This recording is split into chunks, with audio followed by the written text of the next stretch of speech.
All right, everyone, welcome back to the REO and Short Sales Mastery Program. This is Ben Barber. I'm going to take you through one of my favorite subjects, which is cash for keys.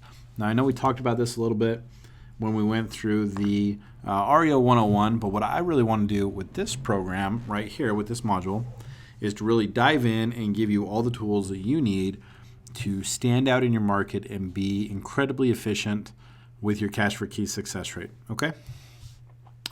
So again, what is cash for keys? It's also known as CFK. That's just the abbreviation for it. So what is cash for keys? Cash for keys is a one-time payment to the occupant or the occupants in exchange for voluntarily vacating the property, okay? And that's going to be done within a certain amount of time. And for a lot of people, it's going to feel like hitting a jackpot. So here's what I want you to think about, right? Your house has been foreclosed. You've gone through default. You weren't able to do a short sale or a loan modification. The home sold at foreclosure, and now you're getting eviction notices posted. You know a lockout date is inevitable. Things are not looking good. They're not looking up. And then all of a sudden, this wonderful real estate agent shows up and says, hey, the bank would like to offer you $4,000 to move out on your own in the next 3 weeks. Right? I mean, come on. That's a jackpot, guys. That's what people are going to Vegas and putting dollars in slot machines for, hoping that they hit this. And that's what you deliver when you deliver cash for keys. You deliver hope, okay? So cash for keys is very near and dear to me because I think it's a part of the REO process where we can really reach out and affect people that are directly impacted by a foreclosure as we make way to help kind of rejuvenate the market by selling that property, putting everybody to work to get the property ready to sell, and then getting a new family into it. So, cash for keys. We are going to have some rules for the cash for keys. Pretty simple. Everybody who is in that property that's over 18 must sign off on the cash for keys so that they can vacate at the same time. Remember, if one person is going to remain in the property, it really negates the efficiency of the cash for keys because we want the property to be vacated. We want it to be left in good condition. We want to avoid the delays with waiting for the eviction to go through. We want to avoid the costs of having a lockout, okay? So everybody's going to have to vacate, and when they leave, they need to leave that property in broom swept condition. Remember, broom swept condition just means that it's free of any personal items, free of any trash, basically completely vacant, all right? And then more likely than not, the occupants, in order to receive their cash for keys check, they're going to have to sign a release of liability. Okay, very simple process. One thing to keep in mind, though, is that the eviction does not stop during the cash for keys process. Okay, so we don't want the occupants to make the mistake of thinking that they can string out the lockout and the eviction by trying to negotiate the cash for keys. It doesn't work that way. The two run parallel. If we can vacate the property with cash for keys, that's what everybody wants to do. But the bank is also going to play it safe, and they're going to have that eviction running at the exact same time. As we talked about, depending on the client, depending on the bank, the amount of the cash for keys, if they offer that program, is going to drop as the lockout date approaches, if they'll do that at all. A lot of them are going to say, hey, look, vacate within 2 weeks, 3 weeks, 4 weeks. Here's the amount that we're going to pay you. And if you don't agree to that, we'll just go to the lockout. So here's my question for you. Cash for keys is a fantastic program. I love it. But the question is, why is it so important for you to have strong cash for keys results? Like as an agent, why is that important to me? If I'm the asset manager, if I'm the outsourcer, why do I care what your cash for keys results are, right? Well, here's why. Successfully negotiating cash for keys, to me, sets the tone for the asset and sets you apart from the competition. Why? Well, here you go. This is my half David Letterman top 5 reasons, right? Like why is cash for keys so damn important? Well, here you go. Number 5, it's going to significantly reduce the days in inventory. And one thing we always want to keep in mind with REO is that everything is being measured, right? Days on market is being measured. Days in inventory is being measured. Days in each status is being measured. Net recovery is being measured. Cash for keys success rate and efficiency is being measured. Days in eviction is being measured. Everything in REO is being measured. So if I have a history of having low days in inventory because I have a high cash for keys success rate, I'm going to stand out from somebody else, especially somebody else in my market, because I have better times. And the outsourcers, they're just going to want to work with me more because they know that if they give me a property that is occupied, my cash for keys success rate is higher than anybody else in the area. Okay. Number 4, it avoids the lockout. And that's just not avoiding the lockout for the client. That's avoiding the lockout for the occupants, right? Nobody wants to go through a lockout. The bank doesn't want the publicity of going out and removing someone from their home and taking their personal belongings and putting them on the curb. And no occupants want to see strangers go through their house, gather their shit, and put it on the curb. Nobody wants to have that happen. So successfully negotiating cash for keys avoids that whole scenario, and it gives the occupants the helping hand they need. Okay, that's why I love it so much. Like number 2, we're going to preserve the integrity of the property. And I think that's the number 1 motivator for the banks. And for the outsourcers, the number 1 thing is reducing the days in inventory. But for me, I look at it and say, REO is a tough job. And it can be it can wear on you when you go day in and day out. And we talk about that with the mindset, the REO mindset, and how to overcome that. But one tool that I always used was cash for keys, right? When I had a day of a tough lockout or evicting people, I'd always look back and think, how many people did we help this month doing the cash for keys program? Because until we came along, they had no hope, right? They were literally in the casino putting dollars into the slot machine, hoping for a miracle, and then we come along as the agent and we're the miracle, right? So that's the number 1 reason for me. It gives the occupants the helping hand that they need. But for your client, and that's who you're always looking out for, is your client, it preserves the integrity of the property. Because remember, in order for the occupants to receive the check, they have to leave the home in broom swept condition, right? And as the agent, when you're delivering the cash for keys terms and you're negotiating that and you're getting signatures and all that good stuff, you're verifying the condition of the property. So that when you go back to verify that all the personal items have been removed, you can see if the occupants have trashed the home, because if they do, that's going to negate the cash for keys, or it's going to modify the amount that they're going to be paid. Okay? That's the number 1 thing for the bank. But here's what I want you to focus on as a rock star REO agent. Here's what I think the number 1 thing is you should focus on. Being successful with cash for keys is going to establish you as the right partner, because it demonstrates your ability to produce massive results through your persistence with the occupants, your professionalism in building rapport, and just all around badassery. So I know that's not a word, but I want to throw it in. We're going to adopt it, right? We're going to make that our new word. It basically just says, hey, look, this is a person that I can assign the property, and you're demonstrating the skill set you need to be successful as an REO agent. And you're doing that right up front, managing that cash for keys. So this is the one thing that always got me, and this just drove me crazy. Accepting cash for keys, to me, guys, that's a no-brainer. If you're an occupant and somebody comes by and they say, hey, I'm going to give you this big old check for $4,000, all you got to do is move out. Yeah, I'm sold. I'll do it in a week. That's fine. No problem. I'm going to walk out of here. But it fails all the time, right? The highest cash for keys success rate I ever saw as an eviction manager when I took it over, we got Bank United up to a 56% cash for keys success rate on all their new eviction assets. And we paid some people a fortune. And I always wondered, well, why didn't it work? Why didn't it work for everybody?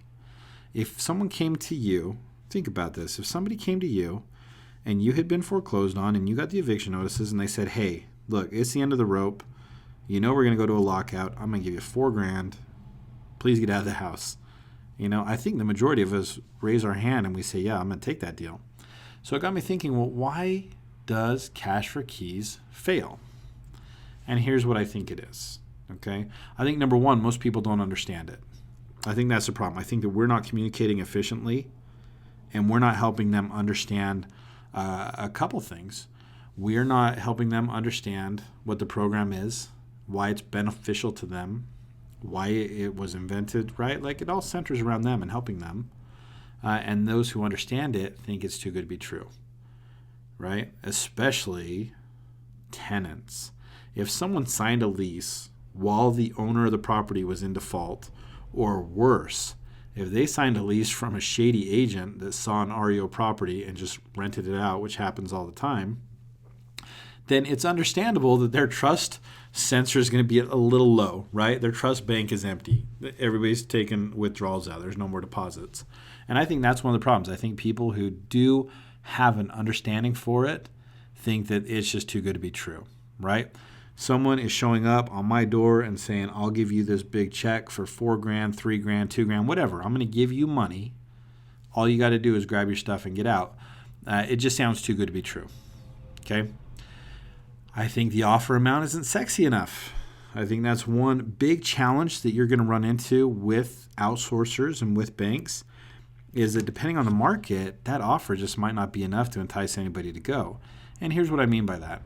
If I'm a savvy occupant and I know an eviction is coming, the first thing I'm going to do is research eviction timelines, and I'm going to find out how long it takes to evict somebody in whatever state I'm in, okay? Because the way that the courts are working, especially in 08 and 09, when they got incredibly busy, they didn't hire more staff. The courts didn't go out and hire a bunch of paralegals and clerks and all that stuff. They didn't do that. They basically just said, oh, it's just taking us longer. So an eviction process that may have taken 45 days to get in front of a judge and get a judgment and a writ of possession is now taking 6 months. Okay? 6 months or even longer. And then they just never adjusted it. The courts never adjusted it, and it just kept building up, which is how we came up with this term of all this shadow inventory, these assets that were waiting to go to foreclosure, waiting to go through eviction, and then you just had banks that said, hey, if the eviction process is taking so long, then before we go to foreclosure, we should try doing all these loan mods. We should try something else because this is a nightmare trying to get our properties through the courts, okay? So if I'm a savvy occupant and I know that you're going to come take my house, I want to know how much time I have, right? So now if you come to me and you say, hey, I'm going to give you, right, you're the agent, you come to me, you come to the bank, you say, hey, Ben, you know we foreclosed on the property, you know that Wells Fargo owns this property now, we're waiting to go through the eviction, we want to avoid the eviction, we'd like to give you this check, cash for keys, I'm going to give you $2,000. $2,000, all you got to do is move out. Well, if I've done my research and I am paying $1,500, I know that if I were to go rent a similar place, it's going to cost me $1,500, and I know it's going to take 3 months to evict me. Well, I'm going to do the math. I'm going to say, well, if I just stay here, that's $4,500 against your $2,000. I don't want to go anywhere. Okay, so I think that's one of them. The offer amount isn't sexy enough to entice people to go. But I also think this hidden area that a lot of occupants won't tell you unless you've built rapport, right? Because it's embarrassing, but they may not have anywhere to go. Okay. And I want you to think about that. Because if I am an owner-occupant, if this is my house and I went through default and I couldn't sell it through short sale and I try and load mods and I may have tried a bankruptcy and may have gotten dismissed or whatever, I have obviously experienced some financial hardships. And I'm not saying that has happened for everybody. I know there's a lot of people that do a voluntary foreclosure because they just made a bad decision and they said, you know what, I just don't want to do it. I don't want to wait for the market to turn. We're not talking about them right now. We're talking about the occupants that got into a property through FHA financing when they had low credit scores and low trade history and hadn't demonstrated the ability to manage credit. And then all of a sudden they got this 100% financing. They walked right into a property. The seller paid their closing costs. They got a refund for their earnest money after closing. They had no skin in the game, right? Credit was shot anyway. And now here they are a year later, and they have all these derogatories on their credit, right? Where are they going to go? How are they going to go to a property management company and say, oh, yeah, absolutely, rent to me. Yeah, I just got my house foreclosed on. I hadn't made a payment in a year, right? What are they going to do? Go move back in with their family? You know, I don't know about you guys, but I'm 38. I don't want to go move in with my parents, right? Like that would be a very tough pill to swallow. So I'm going to ride out the eviction as long as possible because I don't have anywhere to go and I'm trying to figure it out, right? I think that's a big reason, and I think that's something you're going to have to work through as you're building rapport. But I think the biggest reason why everybody doesn't take cash for keys is I think they're disillusioned about what's going to happen, okay? I think that they think, for some reason, the eviction is not going to happen. I think they've heard these one-off unicorn miracle stories where the paperwork got lost and someone stayed in their home for 10 years. Those are 1 in a million. But that's what everybody hears, and they say, oh, you know what? I'm just going to ride this out. I'm going to ride this out. Or worse, right? Josh and I have talked about this a lot. We run into people who their spouse has no idea that this foreclosure even took place. Okay? All of a sudden, they get a knock on the door one day, and they say, hey, your house has been foreclosed. You need to get out. Or, even worse, the foreclosure's been hidden from them. All the paperwork's been hidden from them, and they don't realize they've lost their house until the sheriff shows up to lock them out. So we're dealing with a combination of these things that people don't understand the program. Those that do understand it may not really believe you. They may not really trust the program. They may not trust that they're going to get their check. The offer amount might be too low, just not sexy enough for them to really motivate them to do anything. They probably don't have anywhere to go, and then they're disillusioned about what's going to happen. I think that's the reason why people aren't accepting it, because otherwise it doesn't make sense. Everybody should take this. Here's the reality, though, and this is the reality that I want you to understand to be a more efficient agent. The reality of an eviction is that the bank will eventually take the property back. Guys, the bank is like the house in Vegas. They always win. The bank, if they foreclosed legitimately, okay, if they completed the foreclosure correctly and they didn't have a bunch of robo-signing going on when they filled out the title and when they filled out everything they had to do, that big debacle, if they did everything correctly, they're going to take the property back, and this is how they're going to do it. A nice officer with a gun on his hip is going to show up, and he's going to kick him out. Okay, that's exactly how it's going to happen. I promise you, as someone who has been through countless lockouts, no one wants to go through a lockout. You don't want to go through it. The occupants don't. The sheriff doesn't. The lockout crew doesn't. Nobody wants to go through a lockout. Okay? So the question you have to ask is, how are we going to master cash for keys so that we don't have to go through this, and so we can vacate the property and have great numbers and help a ton of people kind of start over, right? Like that's my mindset with cash for keys. You're helping people start over. Fresh start, right? My wife would always say, hey, fresh start. Let's fresh start this. So here's how we're going to do it. I want you to play along with me for a minute, and I really want you to take this to heart. Now, I want you to take a minute. If you have to, close your eyes. That's fine. Take a minute and think about your home, where you live right now with your family. I want you to think about that home, okay? For those of you who are more visual, here you go. Here's a nice little house with the flower gardens, the perfect door, the roof. Everything looks wonderful. So think about your home, okay? Your home is surrounded by friends. Your kids play soccer on the weekend. Looks like a Subaru commercial, right? You're washing cars in the driveway. You're part of the community watch. You've got friends. You're established. This is your home. This is your neighborhood. Now, I want you to ask you a question. If I offered you $1 million cash right now, would you move out of your house today? Let me ask you again. If I offered you $1 million cash right now, would you move out of your house? How many people would move out of your house? To help you understand this is what $1 million looks like. Okay, that's $1 million in stacks of $5,000. That is $1 million right there. Okay, well, here's the truth, guys. When I ask this question at seminars, 90% of the audience raises their hands, right? That's what it looks like. It looks like this, with the exception of this guy that I don't think he fully understands the question. But seriously, when I ask this question in seminars, 90% of the audience raises their hands. And these are agents who are making money and have great houses and great homes. Look, guys, I would move out for $1 million. Are you kidding? I wouldn't even go home and pack. I would take the money and I'd run. I would run. Now, here's what I want you to think about as an REO agent to be an efficient REO agent. It doesn't matter what the amount is, okay? It doesn't matter that I offered you this $1 million. Here's what matters. When I ask this question in seminars and all the REO agents raise their hand and say, yes, I would move today for $1 million, what we're admitting is that for the right price, almost everyone will move out of their house immediately. Okay, that's what we just admitted. It doesn't matter that it's $1 million. We just admitted that for the right price, I would leave behind everything I have today and start over. So the question is, what's that right price? Okay, that's the question. So guys and gals, your job as an REO agent is to find out what that right price is. That's what you're supposed to do.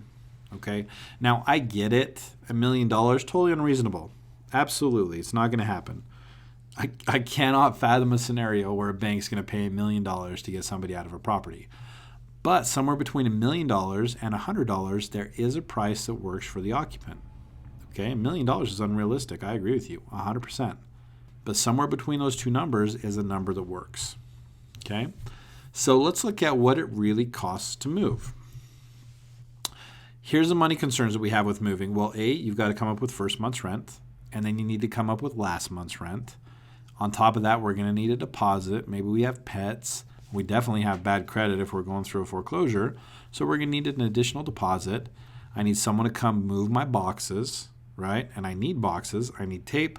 I need pizza for all the people that are coming over to help me, right? I need some Redbox videos. I threw the Redbox in just for my wife because every time she packs, we just put movies on, and that's why we seem to pack like the kitchen and living room first, and then we're screwed. But in all seriousness, no, this is the actual cost of moving, right? First month's, last month's, deposit, moving services, and even if you don't use moving services, you still have boxes, tape, truck rental, all these things. That's hard money. That's money that you have to come up with. So what are the hard costs? What are the true hard costs? Usually less than $4,000. Okay? So when we talk about this number between $1 million and $100, it's usually less than $4,000. It's right around like $3,824, something like that. So handling objections. Here's what the majority of REO agents are doing. I kid you not. I would say here's what 90% of the agents are doing out there right now. They're coming back to the outsourcer when cash for keys is not accepted. And they're saying, hey, I talked to them and they said no. That's it. I talked to them. They said nope. Sorry about that. Here's what we're going to do. And I've coined us the winners just as a precursor for this. But here's what we're doing. Hey, you know what? I've been working with the occupants to come up with a realistic number that works for them and will work for you, the bank. And here's the number. Here's the solution based on real numbers. $1 million, totally unrealistic. I get it. I agree 100%. But what is the right number? And just follow me here. Look at what we're doing. We're just walking down. I say, okay, that's unrealistic. But what about $100,000? Would you move for $100,000? You know, most people would, and they're still with me. And they're nodding. Yeah, absolutely. I'd move for $100,000. Well, we're all at $100,000 bills today, but I have a $50,000 bill. Would you move for $50,000? Yeah, I think I would. I'd probably move for $50,000. You know what? Tom just took the last $50,000 bill. I can't do that, but I can do $25,000. Would you move today for $25,000? Now, here's what I want you to think about.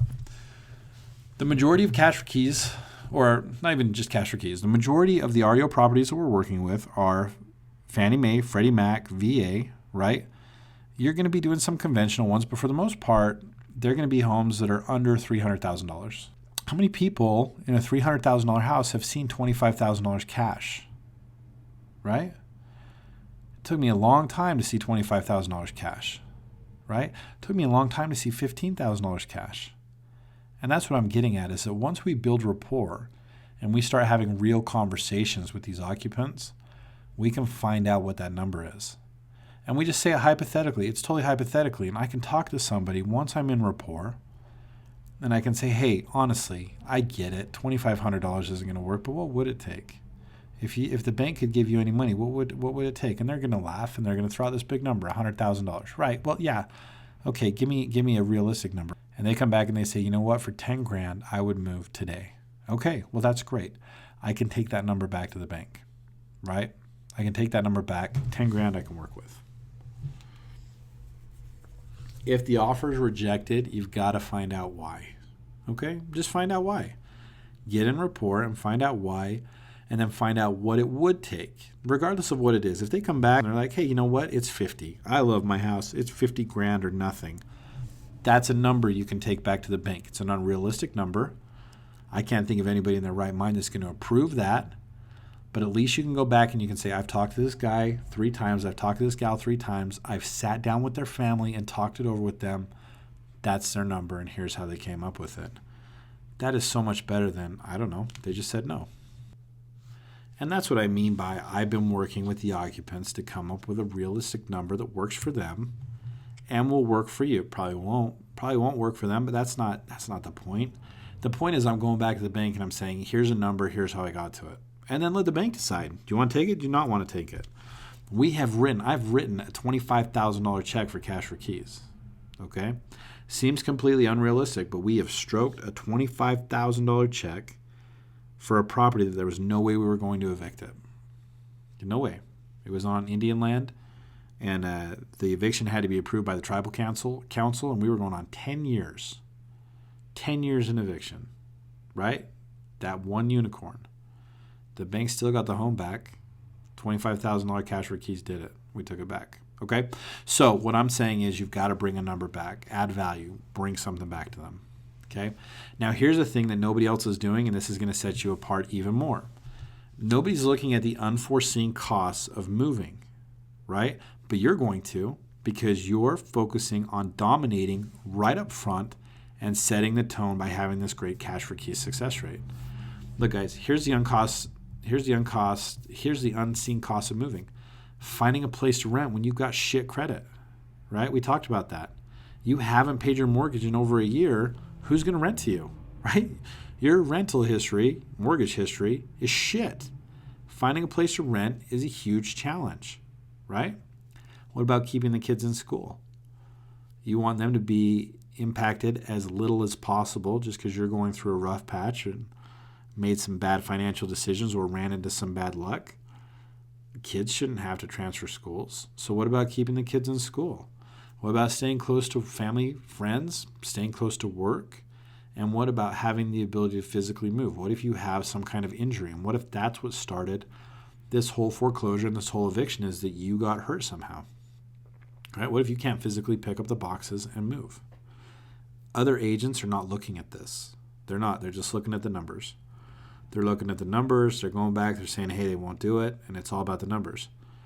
The ones that stand out, everybody that's taking this course, that's committed to dominating their space, you're going to look at the unforeseen costs of moving. Okay? And here's what you're going to do. You're going to add an immense amount of value. And here's what I would do. Okay? This is from the heart. This is my advice to you. Because all I want you to do is succeed. If you succeed in the cash for keys arena, you're going to get more business, more opportunity for you. You're going to have a great career. And if you're succeeding in cash for keys, then you're helping more people move on to the next phase of their life by offering them this incredible solution and avoiding a lockout, and avoiding a scenario where these guys just voluntarily vacate the property and never collected their money, never even got paid for it. Here's what I would do, and here's what I want you to do, okay? Find a partner that's in property management or apartment complexes that will understand the situation that your occupants are going through, okay? Talk to them. In your area, talk to these places and say, hey, I'm an REO agent. Here's who I work for.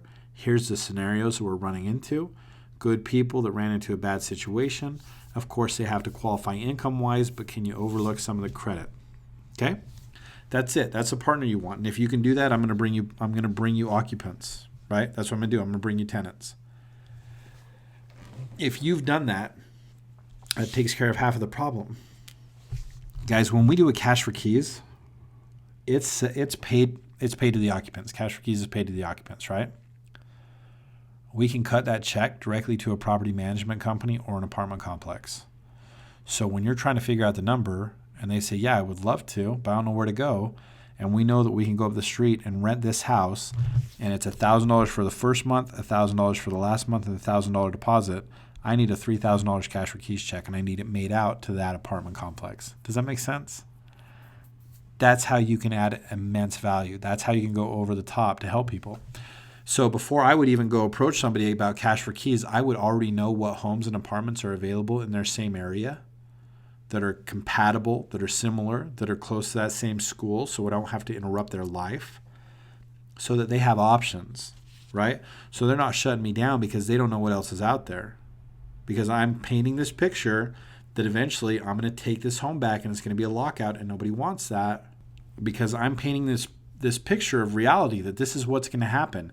If we can't get to a solution, eventually we're going to get a writ of possession from the courts, which means the sheriff or the constable is going to come, knock on the door, and escort you from the property. And then I'm going to have a bunch of strangers pack your shit up and take it to the curb. And I don't care if it's snowing. I don't care if it's raining. I don't care if your birthday's coming up or your anniversary. I don't care. It's going out to the curb. That's the picture you're painting. But then on the other side, if you work with me, I'm going to help you. Okay? I'm that miracle jackpot spin. When you were down at $36, look at this. You're down to $36 and you did it. $4,000 cash money, right?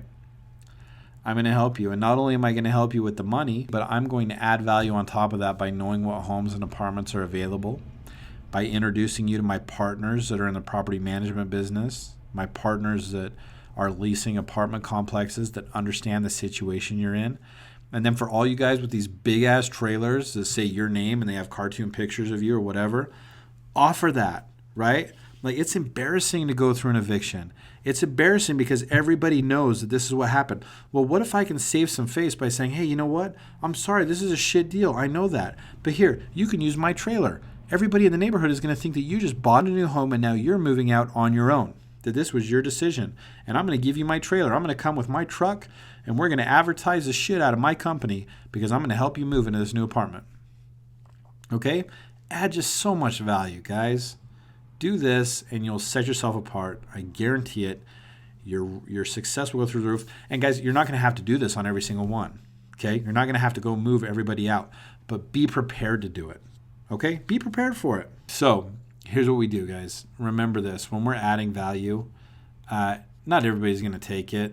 Not everybody's going to take the deal. We may pitch until we're blue in the face and they're like, you know what? I just don't want to do it. Or the bank may say, hey, I get it. Their number's 10 grand. I'm not going to do that. My number's 2,000. And we may not be able to find a way to bridge that gap. That happens. That's fine. We're still going to build rapport with the occupants. We're going to complete our weekly property inspections, and we're going to keep offering options. Now, I put options there for a reason, because at some point, cash for keys is no longer an option, right?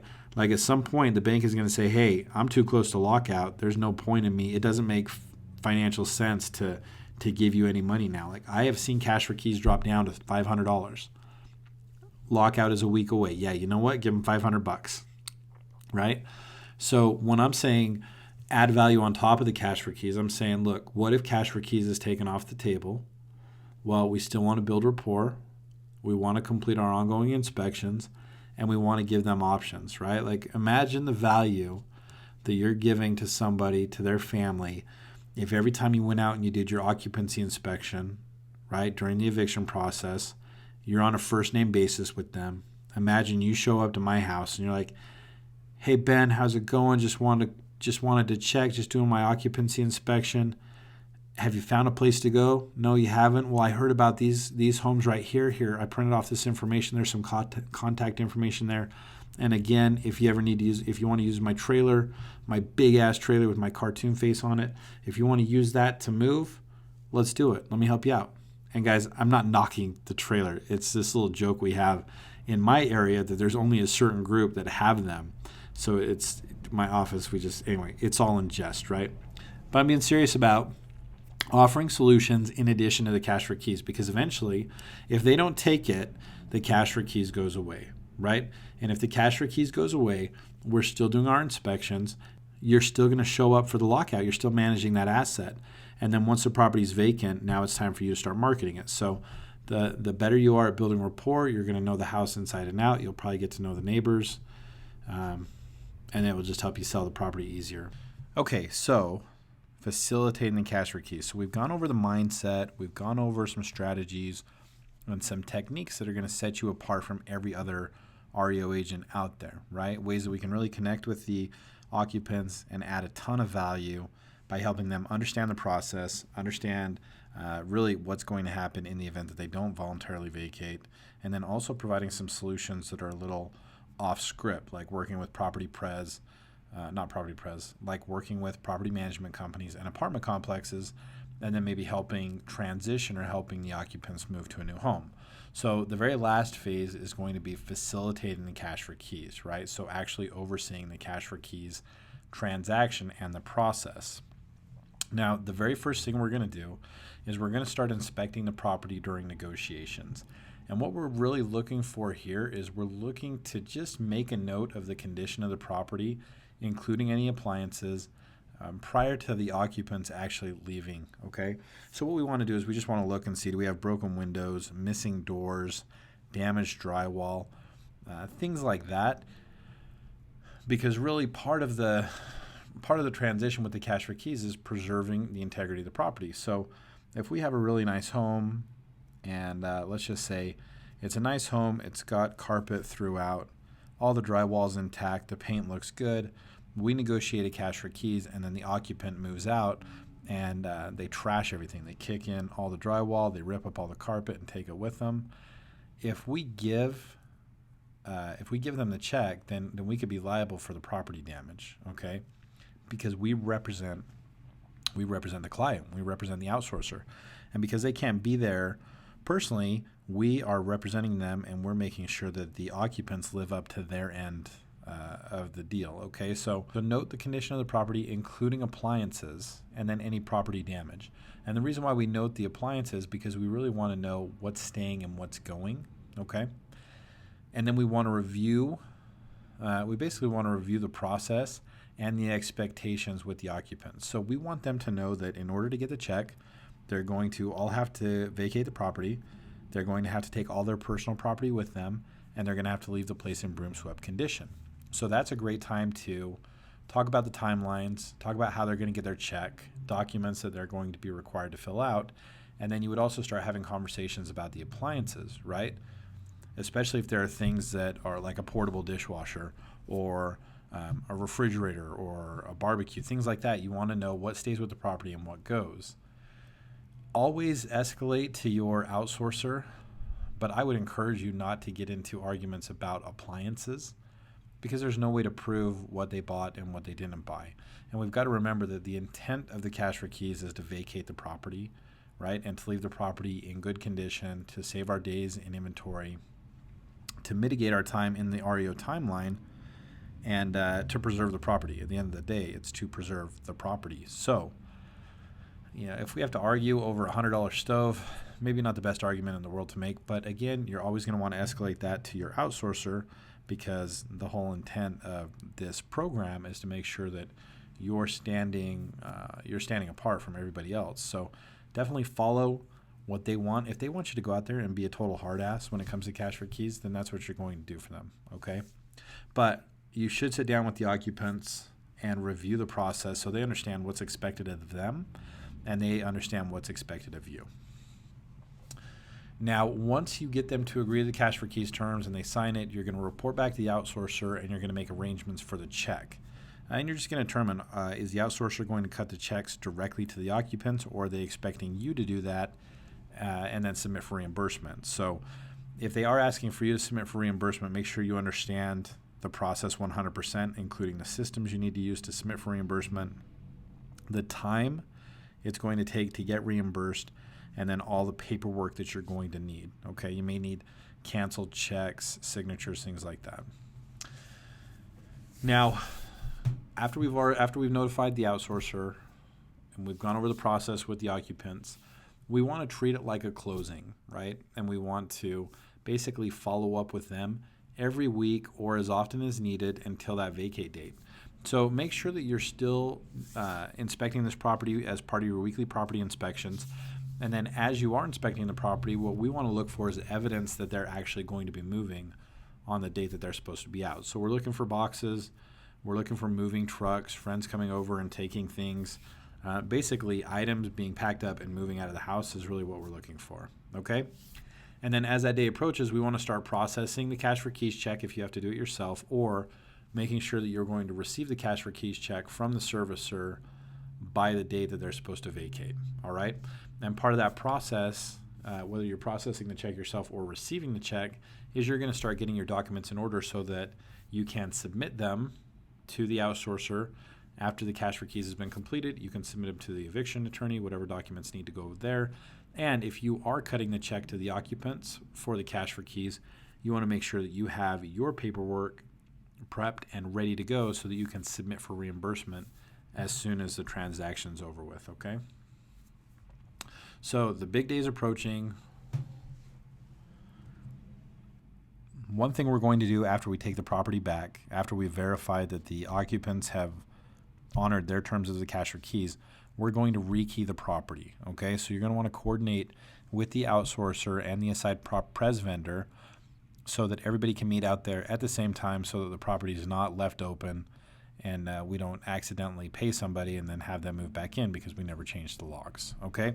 So you want to coordinate with anybody that you need to on the big day. And we're going to talk about that a little bit at the end here. But as we go into this, I want you to remember that you are responsible for any costs incurred to remove any items left behind after cash for keys has been exchanged, right? Now, I know a lot of people will look at that and say that doesn't make any sense. And if we're paying for a trash out, if I have a prop pres company in and maybe they're doing a flat fee service, so trash out's already included, why would you be liable? And the reason why an outsourcer may come back at you if they have to pay for a trash out on a cash for keys, or if the vendor has to perform a trash out on a cash for keys, is because part of the strategy for that prop pres company to keep their costs low, they understand that a certain percentage of the portfolio they won't have to do a trash out on. Okay, and sometimes they're going to have to do a major trash out, sometimes they're not going to have to do one at all, and it will all balance out.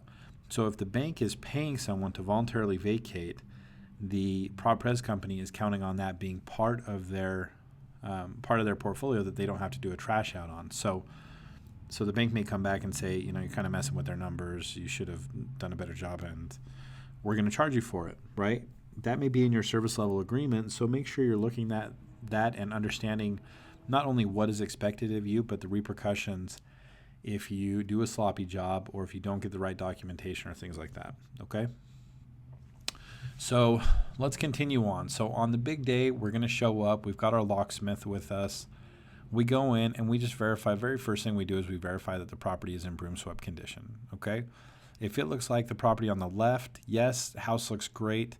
You know, ideally it would be clean, but it doesn't need to be. We just need to make sure that all the personal items are out. There's nothing left behind. No trash. Trash is the biggest thing. Most people on a cash for keys will take their personal things, but they'll leave behind like old tires and batteries and paint and garbage bags and cleaning supplies and all that stuff. For it to qualify broom swept, it needs to be completely vacant. And if it's not, you run into a challenge of possibly needing a personal property eviction if there's too much stuff there, or if they left an important document behind, a birth certificate, a death certificate, military articles, all the things we go over in the personal property eviction. If they've left that behind during a cash for keys, you just negated the timeline because now we have to do a personal property eviction or do a post in store, right? So what we're looking at is when we show up, the home needs to be in broom swept condition. So if it looks like the home on the left, go ahead and give them the check. If it looks like the home on the right, you may have to reschedule that, or they may need to finish getting everything out of there before they can get the check, okay? And that includes inside and outside of the home, right? We're not asking them to cut the grass, but they do need to make sure that none of their personal items are in the yard. If the property is not broom swept, do not give the check to the occupants. You're going to want to call the eviction attorney or the outsourcer. You're going to want to talk to the asset manager or the eviction coordinator, whoever is your contact with the outsourcer and whoever's facilitating that. Or you're going to make sure that they get all their stuff out before you actually hand the check over to them, okay? And this should all have been reviewed with them when you did the process, when you came to the agreement and set the vacate date. They should understand that, and then as you're doing your subsequent visits to the property for your inspections, they should understand what is expected of them when they go out. So if they haven't lived up to their end of the bargain, you are going to want to talk to the outsourcer and get the thumbs up to give them the check. Let's find the right way to say this. you should be resourceful enough that if you go to the property and it's not in broom soap condition, that you make sure that they finish getting the rest of their stuff out before they get the check. If they absolutely refuse to get their stuff out and it becomes an escalation issue, involve the outsourcer, involve the eviction attorney, see if you're authorized to give them the check. Sometimes what they'll do is they'll have you hold, can't really hold a portion of it if they've cut it directly to the occupant, but they may have you issue a check, a smaller amount, and then still sign the releases, right? But you'll handle those as a one-off, right? If the property is broom swept and it looks good, then go ahead and give the check to the occupants and get your final signatures on any documents required from the bank and from the outsourcer. Go ahead. Okay, the next thing we're going to do, we're going to rekey the property, and then we want to take interior and exterior photos that are date stamped. Ideally, you would do a time stamp, maybe take a photo of your phone or something like that, because we want to show exactly what the property was like when we handed over the cash for keys check. It's to document the information to protect you in the event that somebody comes back and trashes the property after you leave. You want to show that you did your job. The interior, exterior, where it's free of debris, as expected, left in broom swept condition.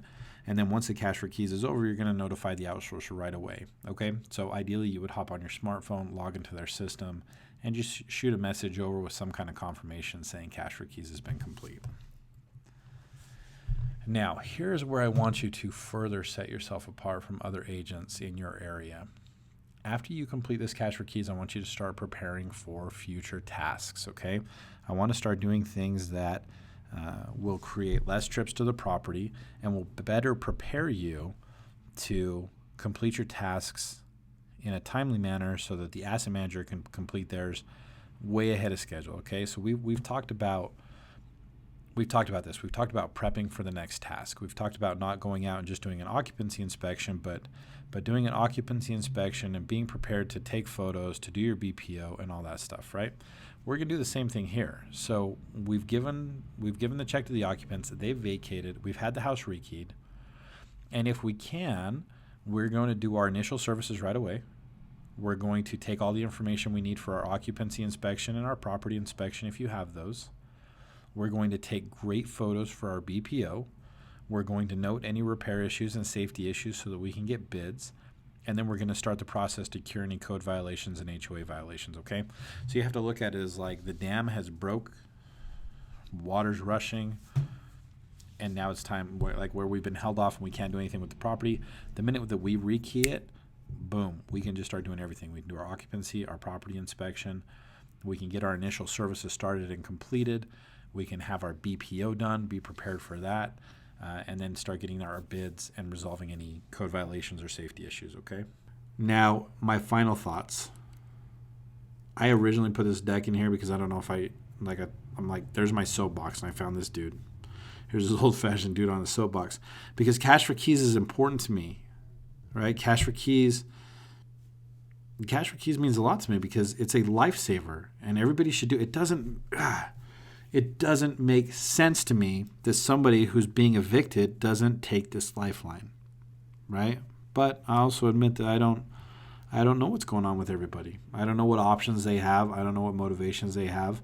But to me, everybody should take it. If you've gotten to the point where the foreclosures happened, it's been assigned to an outsourcer, an agent is knocking on the door, at that point you should take the money and run. I'm a firm believer in that. But not everybody's going to do it. So your job, your challenge, what I'm challenging you with, is to help them understand what's going to happen, okay? If they don't see the value or think they can wait out an eviction, then I blame you for that, okay? I do.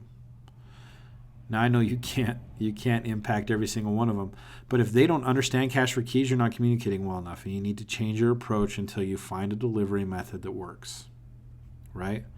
You need to find a way to get into a report. Maybe you need to read books. Maybe you need to go through the boot camp again, right? Maybe you need to have the right mindset that says, I'm helping. Go listen to the REO mindset again and realize that you're the solution, man. You're the power. You exist for a reason. You're here to help people. Because without you, nobody knows about this, right? If they simply don't know about cash for keys or they truly think that they can wait out an eviction, then I think that is your fault. I think you haven't communicated that well enough, and I would challenge you to be a better communicator, to be more efficient, okay? And then the very last thing I want to leave you with is my magic example, and I want you to use it every single time. Somewhere between $1 million and $100 is a magic number, and I want you to find it.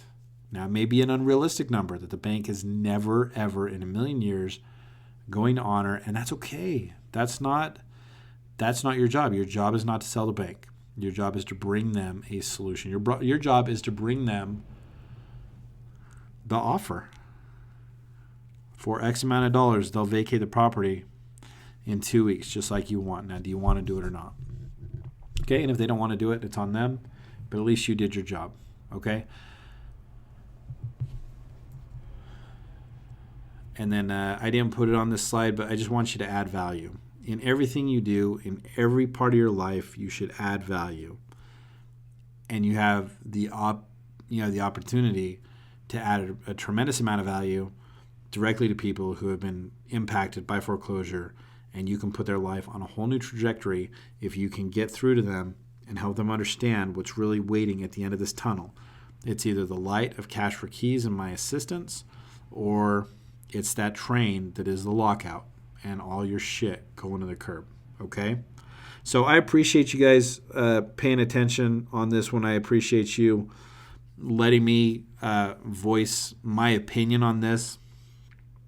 Like I said, it's a big deal to me. I would love to hear your thoughts on Cash for Keys, and I would love to keep this conversation going. So you know what to do. Hit me up on Facebook, send me messages, but let's just keep doing this. Let's flush through this, and let's help as many people as we can. Let's just help as many people as we can. And then questions, comments, concerns, shoot them over to me.